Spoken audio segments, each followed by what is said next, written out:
రైతులందరికీ నమస్తే అండి. మనం ప్రజెంట్ వర్షిత డైరీ ఫామ్ లో అన్నాళ్ళు కొత్తగా షెడ్ అయితే నిర్మించుకున్నారండి. ఒకసారి షెడ్ కి ఎంత ఖర్చు అయింది ఏంటి అనేది ఒకసారి అన్న మాటలు అయితే వివరంగా తెలుసుకుందాం. అన్న నమస్తే అన్న. నమస్తే అన్న. ఒకసారి మీ షెడ్ గురించి చెప్పండి అన్న, ఎంత కొలతల్లో కట్టారు ఏంటి అనేది ఒకసారి. ముందుగా ఆంధ్ర తెలంగాణ రైతులందరికీ నమస్కారం అండి. నా పేరు సత్యబాబు. నా డైరీ ఫామ్ పేరు వచ్చి వర్షిత డైరీ ఫామ్ అండి.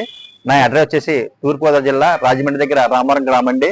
ఓకే అన్న. నా షెడ్ కొలతలు వచ్చేసి ఇలాగ పొడవు వచ్చేసి 60 అడుగులు అన్న. 60 అడుగులు అన్న. ఈ పొడవు వచ్చి 60 అడుగులు. ఓకే అన్న. ఇది వెడల్పు వచ్చి 30 అడుగులు అన్న. ఇది 30 అడుగులు అన్న. మొత్తం ఈ షెడ్ మొత్తం టోటల్ వచ్చేసి 4 లక్షలు అయిందన్న. నాకు 4 లక్షలు అయితే అవునన్నా. ఇంత అంటే నేను భారీగా ఏర్పాటు చేసుకున్నాను అన్న. ఓకే అన్న. భారీగా అంటే నాకు 20 సాల్తీ పడేది ఏర్పాటు చేసుకున్నాను. ఎన్ని పడతాయన్న? 20 సాల్తీలు పడతాయి. 20 పడతాయి. అవునన్నా. ఇదే షెడ్ ని మనం ఒక 10 గేలు కావాలనుకుంటే ఓకే అన్న ఒక 30-40 అడుగులు వేసుకుంటే సరిపోద్దన్న. ఖర్చు కూడా 1,50,000 నుంచి 2 లక్షల లోపల అవుతుంది.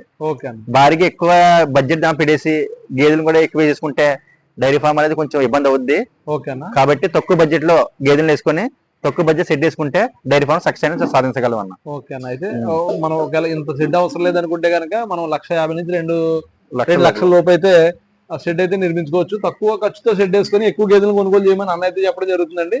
ఇది వచ్చి ఎంత అన్న? ఇది 9 అడుగులు అన్నది. ఇది ఇలా ఇది వచ్చేసి 9 అడుగులు అండి. గేదెకి వచ్చేసి మనం ఉండవలసిన ప్రదేశం వచ్చేసి 9 అడుగులు అన్న. 9 అడుగులు గ్యాప్ ఉండేలా అయితే కట్టారన్న. ఇప్పుడు ఇది ఎంత అన్న? ఇప్పుడు మన దానాలు వేసుకోవడానికి గడ్డ తీసుకోవడానికి పెట్టింది 2 అడుగులున్నర అన్నది. 2.5 అడుగులు అన్న. 2.5. ఓకే అన్న. ఇలాంటి 2 అయితే కట్టుకున్నారండి. మధ్యలో ఈ మధ్యలో గ్యాప్ ఎంత వచ్చింది అన్నది? ఇది వచ్చేసి 4 అడుగులు అండి. 4 అడుగులు అన్న. దూడలకండి. ఓకే అన్న. దూడలు చూడండి, మధ్యలో దూడలు. ఇప్పుడు మన గేదెలు కట్టినప్పుడు గేదెలు దూడలు వాటి తిన్నగా ఉండే విధంగా దూడలు కట్టుకోవడానికి మధ్యలో అయితే గ్యాప్ అయితే ఇచ్చుకున్నారండి. ఆ గ్యాప్ లో 4 అడుగులు గ్యాప్ అండి ఇది. ప్లస్ తర్వాత మళ్ళీ ఇది 2.5. ఇది 2.5. మళ్ళీ దానాలు వేసుకోవడానికి గడ్డ వేసుకోవడానికి ఇది 2.5 అండి. చూసుకోవచ్చండి. తర్వాత మళ్ళీ 9 అడుగులు అండి. 9 అడుగులు అండి. ఈ విధంగా అన్న అయితే షెడ్ నిర్మించుకున్నారండి. చుట్టూ మనకి కడిగినప్పుడు గేదెలు కడిగినప్పుడు వాటర్ బాటిల్ కూడా చిన్న ట్రైన్ లాంటి తెచ్చుకున్నారండి. ఇదంతా కూడా మళ్ళీ తీసుకెళ్లి ఒక చోట ఇంకుడు గుంతలోకి అయితే తెచ్చుకున్నారు. మీరు సింపుల్ గా తక్కువ మొత్తంలో షెడ్ వేసుకోవాలంటే ఈ విధంగా అయితే వేసుకోవచ్చండి. అన్న మొత్తం అన్ని ఐరన్ పైప్ లో పడారన్న. ఐరన్ అన్న. పైన ఐరన్ వేసాను అన్న. ఓకే అన్న. కింద వేసాను స్టీల్ వేసాను అన్న. దీని అంటారు కళాయి అన్న. కళాయి పైప్ వేసాను అన్న. ఓకే అన్న.